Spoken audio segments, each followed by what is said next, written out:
This is The Great Expanse by JohnBat426 here on YouTube. It is always a pleasure to come before you guys to record these videos, to edit them, put my unique spin on them for your viewing pleasure, for your listening pleasure. Forget that last gesture. And if you've liked the videos that you've seen thus far, hit the like button, share these videos with other people that you know that like comic book related stuff as much as you do, subscribe to the channel, hit that bell for notifications. Which one? All. Not personalized or the one underneath, but all. So the next time a new video is dropped, you'll know about it second. I'll know about it first. Rap champ. Now, if you've noticed, I edited the One Breath Challenge. And usually it's one take. But I used to say, if you like the videos, hit the like button. If not, hit the dislike button. I decided to remove all negativity from the opening One Breath Challenge. Alright? So yeah, it's a little easier for me. But I'm cutting out the negativity. I'm getting it out the way. I'm like Vader against Reva. You know what I mean?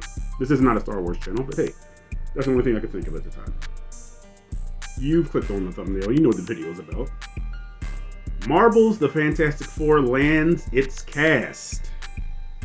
Now the names are here. I don't know any of them except the lead name. Pedro Pascal, and I did a video about it right here on The Great Expanse by JohnBat426 here on YouTube. You should check it out. Like the video, thumb it up, share it. Okay, whatever. And there's been some scuttlebutt.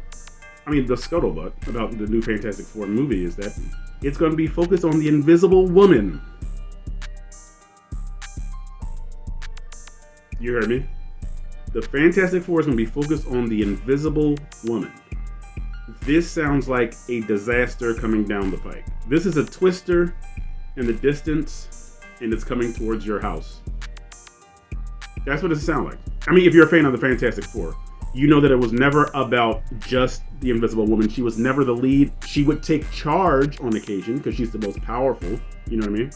Now, you could argue Johnny Storm is the most powerful because of the flaming on. I think you can get like the temperature of the sun. So you might think, hey, that's most powerful.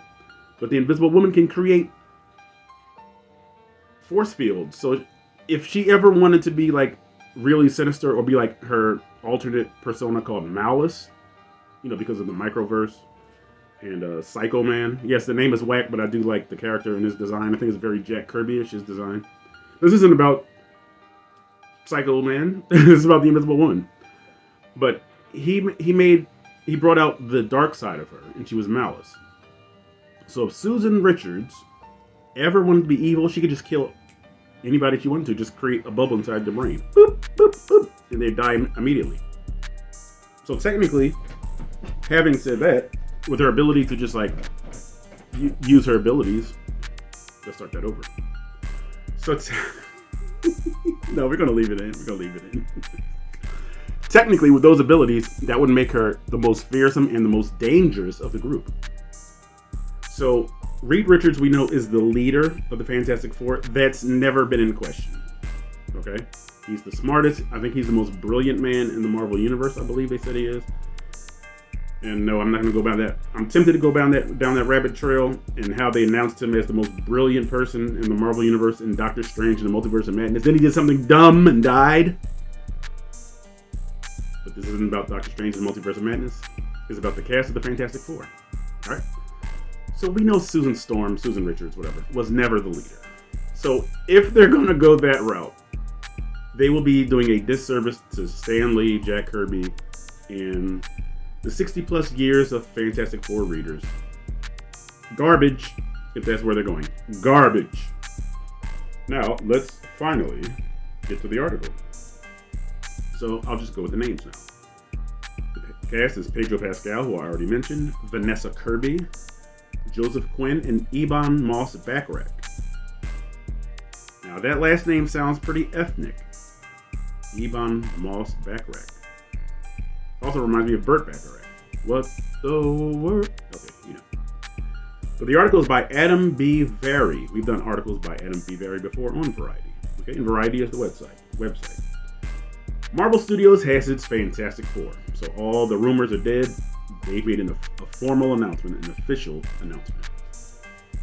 The superhero quartet, the first characters created for Marvel Comics by Stan Lee and Jack Kirby, will be played by Pedro Pascal as Reed Richards, aka Mr. Fantastic, Vanessa Kirby as Sue Storm, or Susan Richards, aka the Invisible Woman. Joseph Quinn as Johnny Storm, aka the Human Torch. And Ebon Moss-Backrack as Ben Grimm, aka the Thing.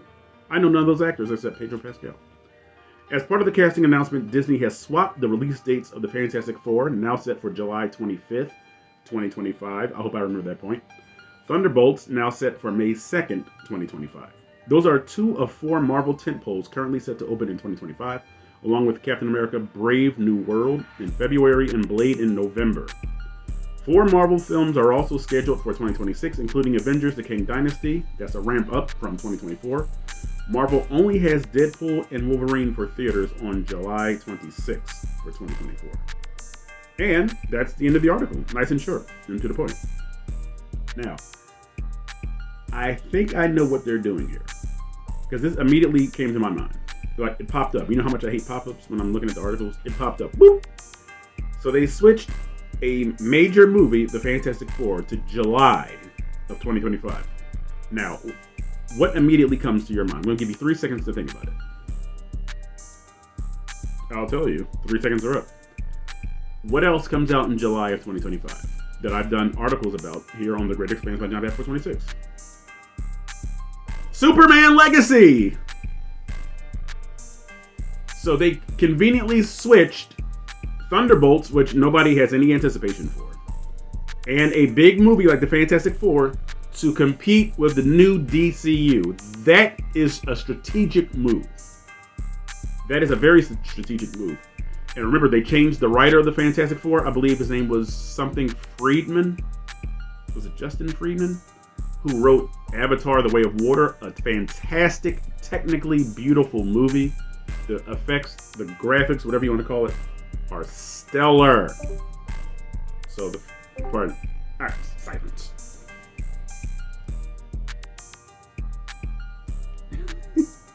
Sorry about that. So this is a strategic move by the MCU, because they're trying to, they're saying, DCU, we've been running this thing since, well, I don't remember when exactly they took over the Iron Man property and incorporated it into the MCU, because Iron Man was done by Paramount Pictures. That was sort of like I don't want to say it was a risk or a gamble, but there was a lot riding on the success of Iron Man. But that launched the whole MCU, that film.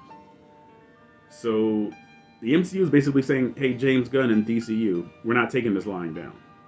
You know what I mean? So this is very interesting.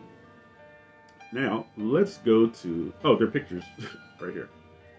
Okay, so I was wrong. There's no one ethnic as far as not being Caucasian in the cast. I'm good with that. All right? Because the Fantastic Four has always traditionally been Caucasian.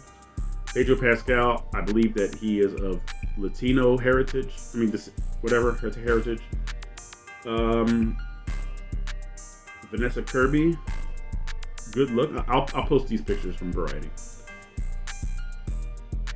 Okay, maybe I'm being a stickler, but why don't they ever make Johnny Storm an actual blonde? Are there no blonde actors in Hollywood? Why can't we get an actual blonde? And I'll assume this Ebon Moss-Backrack character is maybe European? Maybe? I don't know. But it's an all-white cast, and that's all right with me.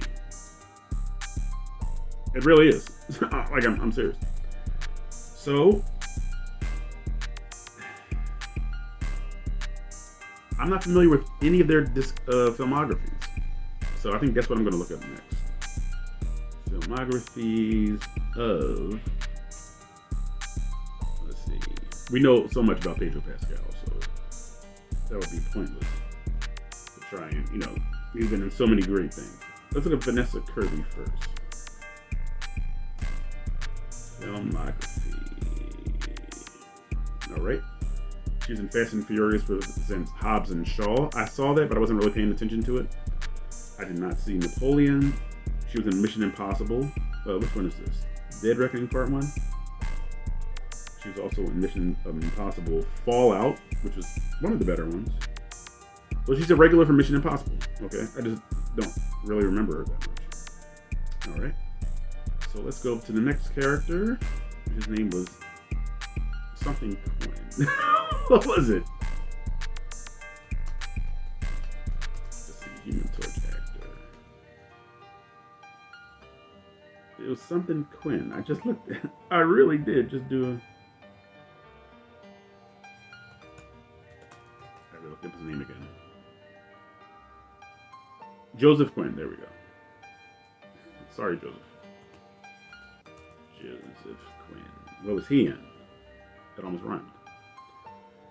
Gladiator 2. Oh, that's coming out? Cool. He's in Game of Thrones? And Stranger Things? Wait a minute. Who? Is this Eddie? That's Eddie. I didn't know Eddie was in Game of Thrones. Who did he play? Wait, let me go back. Who did he play in Game of Thrones? Wait a minute. I'm trying to see if I can... I'm not getting his face at all.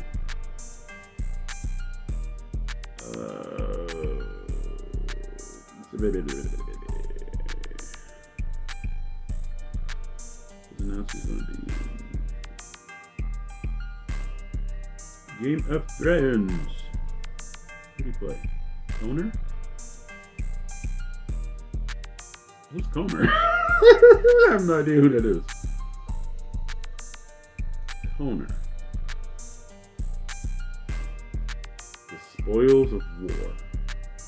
I don't know who that is, but okay, I know who Joseph Quinn is now. And again, I think his more standout role was, I don't know why I'm doing my hand like that again, but okay. So finally, let's look at Ebon Moss-Backrack. Not to be confused with Burt Backrack. He looks familiar though. That looks like the guy that played in Andor. Skeen or Skine. Was it Skeen? That's him.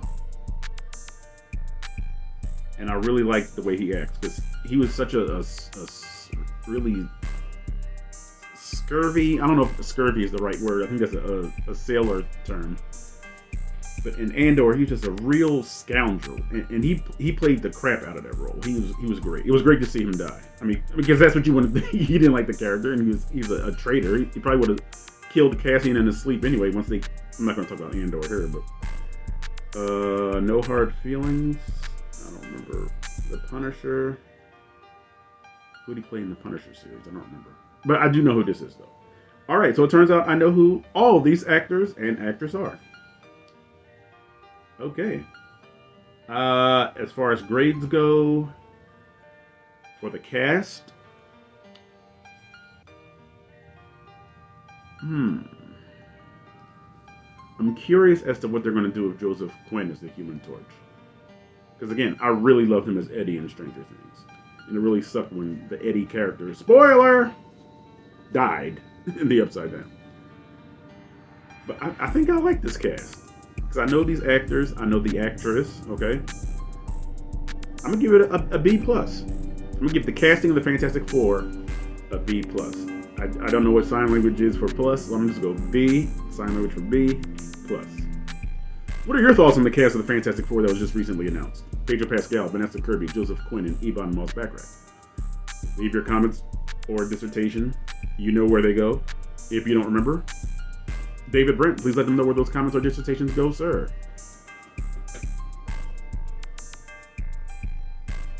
Thank you, Mr. Brent. Do your part, I'll do my part. So The Great Expanse by John Bat 426 can and will, like Reed Richards, Mr. Fantastic, expand. It's in the name.